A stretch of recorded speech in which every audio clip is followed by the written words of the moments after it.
Très bien, Pierre. Alors, pour illustrer cette démarche, j'aimerais quand même un petit conte pour nous faire plaisir. Un petit conte. Je vais prendre un petit conte qui illustre ce que je disais tout à l'heure sur l'ombre.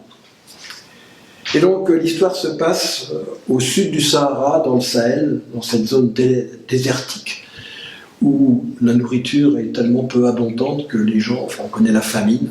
Et l'histoire se passe dans un petit village où quand on regarde, mais il n'y a effectivement plus rien à manger.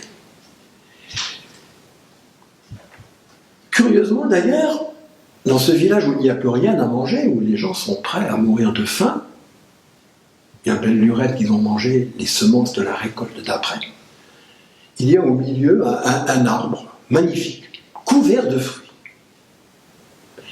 Et sous l'arbre, le village est assemblé. Donc si on descend un petit peu et on prête l'oreille, on entend une discussion, les gens qui sont tous là assis. Que faut-il faire pour ne pas mourir de faim? Alors, la première voix qui s'exprime dit, mais c'est simple.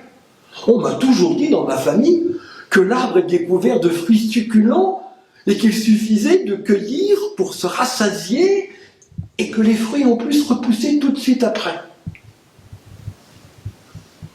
Une deuxième voix dit, ouais, mais moi, dans ma famille, on m'a toujours dit que une partie des fruits était empoisonnée et que si on en mangeait, on mourrait dans d'atroces souffrances. Alors, une troisième voix qui dit, ben moi, on m'a toujours dit que il y avait un côté de l'arbre où il y avait les bons fruits, puis un côté de l'arbre où il y avait les mauvais fruits. Donc je ne me rappelle plus quel est le bon côté, quel est le mauvais côté. Ah, on se regarde, on attend. Et puis le chef du village dit, écoutez, de même que l'oiseau fait semblant d'être blessé pour attirer le fennec qui est en train de rôder autour du nid, pour l'attirer loin des enfants, de même il est juste que quelqu'un se sacrifie pour le bien de tous.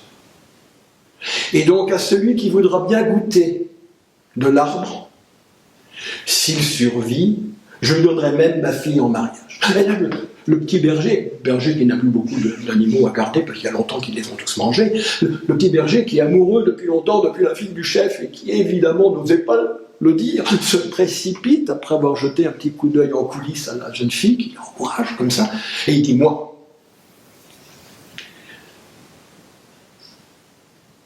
il va pour se diriger vers l'arbre, et le chef dit, oh, attendez.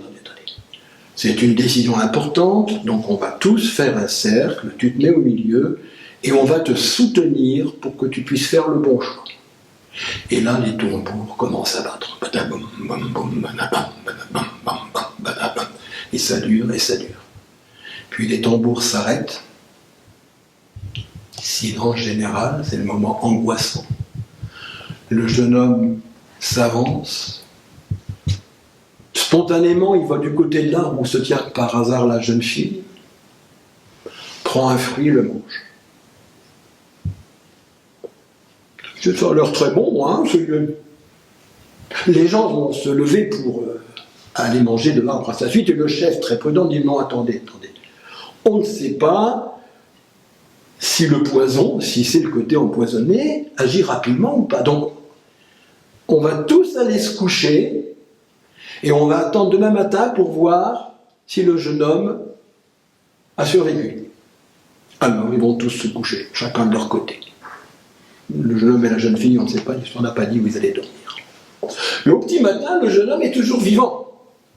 Alors, il avait donc choisi le bon côté. Donc, le village se précipite et ils font bombance. Et c'est vrai que chaque fois qu'ils vont manger des fruits, ça repousse. Et ils sont bons, ils ont des goûts variés. Enfin, ils sont tous là avec le jus des fruits qui dégouline. Enfin, c'est la fête au village. Ils sont sauvés.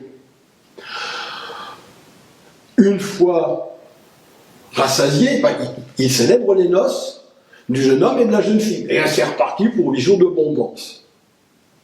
Et puis là, au bout de 8 jours, chacun retourne à ses activités, mais le conseil des anciens se réunit en disant, bon, attendez, là on a frôlé la catastrophe. Parce qu'on n'était pas capable de savoir quel était le bon côté de l'arbre. Donc il faut qu'on trouve une solution. Alors ils recommencent à discuter au pied de l'arbre.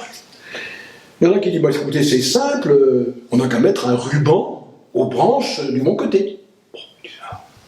Bon, un ruban, tu rigoles, avec le vent qui souffle, le vent de sable va disparaître. Bah, dit un autre, je ne sais pas moi, on peut planter un piquet pour marquer de mon côté. Bon, un piquet, la première chèvre qui passe va arracher le piquet. Ah, le bûcheron dit, moi j'ai une idée. On va couper les branches du mauvais côté. On ne laisse que le bon côté. Ah ben c'est tellement évident. C'est tellement simple. Aussitôt dit, aussitôt fait, on coupe les branches du mauvais côté et tout le monde va se coucher. Lendemain matin, la première personne qui se lève pousse un cri déchirant. Tous les fruits sont tombés par terre et pourrissent, et l'arbre est mort.